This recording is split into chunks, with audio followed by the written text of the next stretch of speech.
The chosen one is on the line. Jake Crain of Crain Company. Jake, what's going on, man? I appreciate you carving out some time in your busy schedule, man. Business is good. You guys are staying after it. I appreciate you.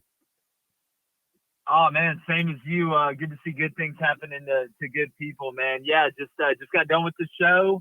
Actually had John Edward Kruger call in this morning, so I thought I know he's probably in the chat hanging around somewhere. But no, man, just covered all of it. A very exciting week 12 as we get to what sadly is the conclusion of the 2023 college football regular season. It's crazy, man. It's crazy that we're already there and that the season concludes literally next weekend. But we got a ton of great football to talk about till then. Jake, first things first, this whole Big Ten Jim Harbaugh situation, Harbaugh accepting the suspension. What are your thoughts on this? What do you think of the Big Ten at this point? Well, I don't think this would have ever happened in the SEC. I mean, you think they would have given Saban or Kirby Smart or any of these guys a 3-game suspension without there even really being a notice of allegation sent? I think Petitti kind of bowed a little bit to the powers that be, him being a young commissioner.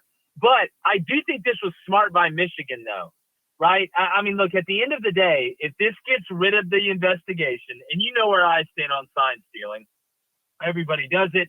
Some people are more intricate than others. But if it gets them to stop the investigation, it doesn't have anything to do with the postseason or anything like that, I think it was a good move. I know that, and David Coe, my co-host, was like, well, Michigan came out and said they were going to fight it last week and all this. But sometimes you get a deal that's too good to pass up. I think this is one of those times. Hell, you've already played half the season without Jim Harbaugh as the head coach. If anybody's prepared to do it, it's this team. I think this is just a way for one side to say, hey, we did something, and the other side to say, hey, we served a punishment, even though we don't think we really did anything. Jake, Jackson Dart is officially returning the 2024 season per Lane Kiffin. Thoughts on that? And I know we're looking way too far ahead, right? We've still got football to play out this year, bowl games, playoff, et cetera. But, I mean, what you think that means for Ole Miss going into the first year of the 12-team college football playoff? Well, it's massive. You know, I think it's the old, win-win. I mean, the only person who doesn't win in this situation is Walker Howard. That's the only person who doesn't win, who left LSU to go to Ole Miss to have a chance to replace Jackson Dart. We know Spencer Sanders is 108 years old and beat up. He's not coming back. But what it gives you is in a year of what will be the first of many firsts going to the 12-team playoff, knowing the scheduling changes in the SEC, you have continuity. And when now 12 teams can get in, you don't have to worry about the quarterback position if you're Lane Kiffin, which is a huge, huge problem off of your plate. And I think it's a nod to how good this quarterback class is, this quarterback draft class is. Not that Jackson Dart is going to be some great NFL quarterback. I think he'll get a cup of coffee. He'll get a chance. I don't think he's going to be a top guy that's taken, but there's no doubt that it's smart for him to return. Hell, you can play in college for 30 years now. Who knows? Sam Hartman may come back for his 32nd year. But no, if you're an Ole Miss fan, it's huge. It's continuity during a time of pure improvisation, which is always big. And it should be a great bargaining chip, Jake, for when they go out in the transfer portal, as we know Ole Miss does, and say, hey, come play with a proven quarterback in the SEC, receivers, running backs, tight ends, playmakers, what have you. Sticking in the SEC West, Jake, I know you guys have touched on this a ton this week, but I certainly want to get your thoughts here on our airwaves. Jimbo Fisher fired at Texas A&M. Zach Arnett fired at Mississippi State. Did the timing of either of those surprise you? Thoughts on both and where those programs have now go from here? They're obviously very different circumstances that Arnett had and then Jimbo had. The timing of the firing for neither surprised me. I love how people want to act like, oh, well, A&M's going to wait until the buyout drops from $76 million to $66, $67 million. Have you been to the gas station? Like, if you've been to the gas station, you know that's not a real thing. They had a $164 million check awarded to A&M at halftime and then fired Jimbo Fisher with a $76 million buyout after the game. These guys ain't broke. and they wouldn't have fired him when they fired him if they didn't have money to replace him. Now, the Mississippi State situation, obviously Zach Arnett was thrust onto that after Mike Leach passed away. I thought they were smart with the contract in the beginning, and I get why they let him go, right? You look at what's out there in the market right now. I think there's some good names. It's early enough in the tenure. It's only, this isn't a 6-year deal where you've lost 6 years now. You had it in the contract where you had some wiggle room, and I think Zach's going to get another shot. He'll probably end up going to be the DC at LSU or USC or somewhere like that. But no, I was surprised by neither. Here's the real question. And then y'all gonna hire Urban or what? Like, are y'all really trying to win or what? Like, it's what it comes out to. What, like, we sit here and people ask, and look, Urban Meyer's not a great guy. I wouldn't want Urban Meyer to come and give a speech on being a good Samaritan or how to treat your significant other or other people. But guess what?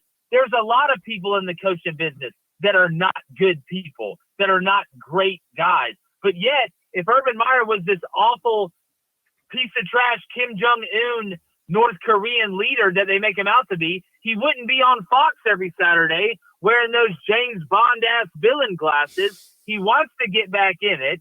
And if you go to A&M, number one, I don't think it's going to break the bank to get Urban Meyer. And number two, nobody's ever won big at A&M. He can be the first to do it. So, look, we can talk about Jeff Traylor, and I think Mike Elko would be a good hire. Danny Chow would be a good hire. But y'all haven't won a natty since 1939, man. But before Dick Winters and the boys dropped into Normandy. So at some point, how bad do you want to win? You're willing to wear overalls and scream into the woods in the middle of the night, but yet you won't go hire Urban Meyer? Jake, do you feel like expectations, and I might get blasted for this question, but do you feel like expectations at Texas A&M, do they need to be readjusted? Because to your point, A&M hasn't won anything in a very, very long time, yet they have the expectations of a Bama, a Georgia, and Ohio State.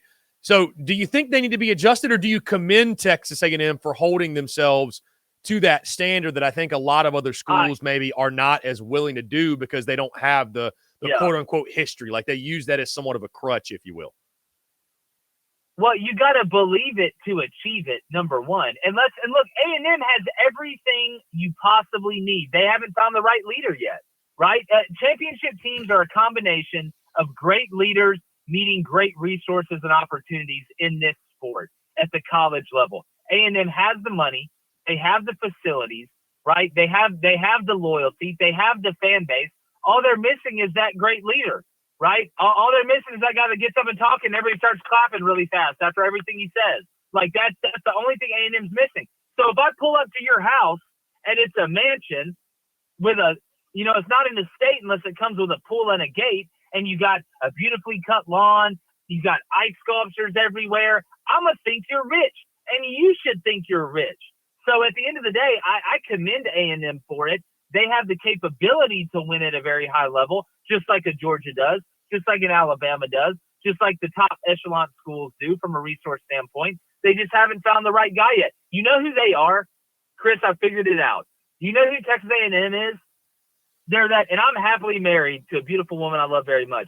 But Texas A&M is that 42-year-old guy from like the shaving commercials that's going a little gray, but he's really good looking, has a nice job. He's a good person. He just hadn't found the right person yet.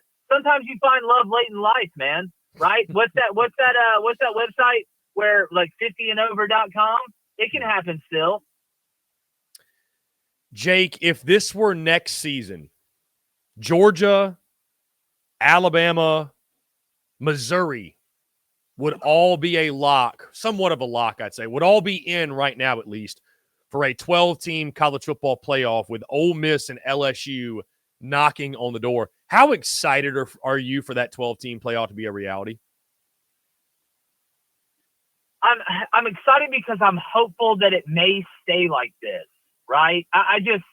I'm very cautious before I'm like, all right, this is the new norm, somewhat a parity in college football, even though we're probably going to end up with, a lot of similar teams in the Final Four. But I think with the transfer portal, I think it's actually helped increase parity because it's risen people's floors. It's risen everybody's floors. It's risen some ceilings. like higher than others, but it's risen everybody's floor. I'm hoping that with the 12 team, because I think 8's perfect. I thought 8 was the perfect number. But even with the 12-team playoff, I just hope that we continue to have the amount of parity this deep into the season going forward in the 12-team playoff, because with my luck, for the next 10 years, it'll just be absolutely vanilla ice cream. Jake, shifting gears to the Gamecock perspective, South Carolina must split their last 2 games to reach your 5-7 record projection. They're going to be an underdog in each of those 2 games, Kentucky tomorrow and then Clemson on Saturday. We'll focus on the Wildcats. What's your feeling on this game, Jake? Because admittedly, I've picked South Carolina. I don't feel good about the pick. No matter who I went with, no matter what side, Jake, I wasn't going to feel good about this pick. So, like, when you look at this game, I think Kentucky is the better football team, Jake, top to bottom. But it's late November. Mm-hmm. It's at night. Yep. It's at Williams-Brice Stadium. It's at home where Spencer Rattler and Xavier Legette have been electric. All that being said, and you've also, by the way, Jake, got a Kentucky team that's lost 4 of their last 5. They just got beat down by Alabama, South Carolina. Say what you want about the competition, lesser opponents. They've won 2 in a row, building some momentum. You know how much of a momentum game this game is. All that being factored in, what do you make of this game tomorrow night at Williams-Brice Stadium between the Gamecocks and Wildcats? Okay. Let me say first, I am not betting this game. This is a do not Jake, touch. I love the over. I love the over in this game. Love the over. And listen, if I had the gun to my head, if I got surrounded right now by a gang and they said, listen, you got to give us the winning bet for South Carolina, Kentucky, I would take the over. I would lean that way. Here's the way I look at it.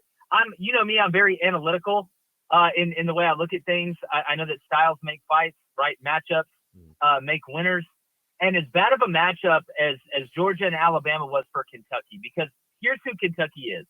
They are a gap scheme box run team. They want to run power. They want to run counter. They want to give you a lot of eye candy pre-snap to see what you're in. But at the end of the day, they want to be a downhill gap scheme play action team. They run as much play action as anybody does in the conference. That's that Liam Cohen, Sean McVay, motion you to find out what you're in, then dissect you after it, but be downhill and use the play action off of it. Sean's one of the best in the world at it, and Liam's taking note from it. And that's not a good matchup for South Carolina. Against Georgia and Bama, they would love for you to run into the teeth of their defense. They're going to do exactly what they did to you, and we saw that twice. South Carolina's not good in the front 7. But if you're South Carolina, it's the swan song for Spencer Rattler. If you want to capture any momentum from this season and feel and be able to feel somewhat good about this year, you need to win these last 2 games. The most winnable of these next 2 games, I think, is Kentucky, because Clemson does remember last year. Not saying I would pick Clemson in the Clemson-South Carolina game, but I think they have a better chance than Kentucky does, because at some point South Carolina is going to freak out at home. And they typically do it, or they've shown to do it at the end of the year. I think Spencer Rattler has a big game. I think South Carolina finally has that game where they make a couple plays on special teams to create separation or keep them ahead. I think it's going to be nuts. The fans want momentum. They want something good to happen. I think South Carolina wins, but I wouldn't bet this with your money. It's going to be desperation, a frenzied environment for sure. Can Gamecock Nation push South Carolina through again? We shall see. Jake, who's got a better chance at pulling the upset tomorrow?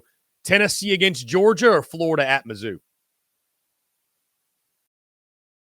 For what it's worth, I'm picking neither of those 2. I love Georgia minus 10.5. This feels like the Auburn game all over again, though, where it's like it feels too easy. I don't trust Joe Milton. I just don't trust him. You go back, you look at the box score of the Missouri game, you're like, oh, well, Joe Milton really wasn't that bad. But then you watch the tape, he missed so many guys that were open on slant. In the intermediate pass game, he was erratic as I've ever seen him. Against this Georgia defense, they may not have Jalen Carter, but they're uber talented across the board, and they're getting better and healthier while winning. Nothing is more dangerous than a team that is developing while winning. That G stands for gravity. They've been incredible in the second half. Tennessee's got to be able to – they are a run team that is not very explosive on offense. I think Georgia continues their march toward Atlanta in what is going to be an epic showdown with Alabama once again. You mentioned Alabama. But Florida, I don't believe in Florida. Yeah. No, I'm out. So let me ask you this, because Josh Pate went on our good friend, our mutual friend Mark Ryan's airwaves, said that he thinks there's a path if Billy Napier loses these last two, and let's say they're in ugly fashion, there could be a move made in Gainesville. Like, do you think that'd be the right move? I just, how far do you really get, Jake, firing coaches after 2 seasons? Like, you want to go 3 after 3? I'll accept it. After 2, that's tough. That's tough. Well, I mean, yeah, I mean, could it happen? Yeah, I mean, aliens could land behind me right now and surround my car, but I don't think it's going to happen. And here's why. Number one, look, Billy, it's been a struggle. It has been, and Florida has very high expectations, and they should. But when you get in the business of firing coaches after 2 years, you're taking a big risk, even at a place like Florida, right? That other coaches will look at that and say, well, man, I'm looking at that 2024 schedule. And if they fire Billy and I take it and I've got to rebuild it and I lose this recruiting class, even though it's leaking right now, we're going to be awful in 2024 and I'm going to be off to the same start. What Scott Strickland is going to do, they're not going to fire Billy Napier and have another coach come in year one, face that schedule in 2024. If they're going to fire Billy Napier, it's going to be halfway through next year if it's bad. Because you don't want that new coach to eat that 2024 schedule and get off to a bad start. You're really wasting your time. And you never know. Billy could turn it around. So could it happen? Yes. Will it happen? I would be shocked. Jake Crain at Crain Company. Jake, last thing, and I'll get you out of here. Auburn beats down Arkansas last weekend. My question for you, though, Jake, is this. What would you do? Because obviously you're a former coach. What would you do if you walked in the locker room at halftime, your team's down 16 or 20 or whatever it was, and your team had Polar Express on the TV? What would your reaction be? My reaction is that would never happen because they'd be too scared. But I would lose my mind. I would lose my mind. Honestly, Chris, if you want to know what I'd really do, it would not be pretty. It would show that not only have I lost control of my team, I've lost control of the narrative. I've lost control of the seriousness of what we're doing and the amount of focus needed to be able to come back or even play well. I think Sam's done, but Chris, I would go in there and something would get broken. And to your point, Jake, on a serious note, I said after that I feel like there should be a rule somewhere that if that specific event takes place, if your team's watching Polar Express at halftime, you should be fired on the spot. Like that's the sign that it's over. It's over. I mean, yeah, that movie sucks anyway. I wouldn't watch it if in my free time. At least pick a better movie. Something. Cut on Gladiator at half or something. Yeah, like that. It's not like my kids are in the locker room waiting for me. Right, exactly. Jake Crain at Crain Company. Jake, congratulations to you guys on the success. I know you had Aaron Murray on the show. When's that dropping? Later today, early tomorrow? It's dropping later today. Today. We did our live show this morning. You can still check that out. Talked a little bit of South Carolina. And then we got Aaron Murray dropping. He was our guest speaker for this weekend. That'll drop this afternoon. So come check it out. Beautiful. Jake Crain at Crain Company. Jake, you're the man, dude. We'll do it again next week. Appreciate you. Sounds good. Yeah, man. We'll talk.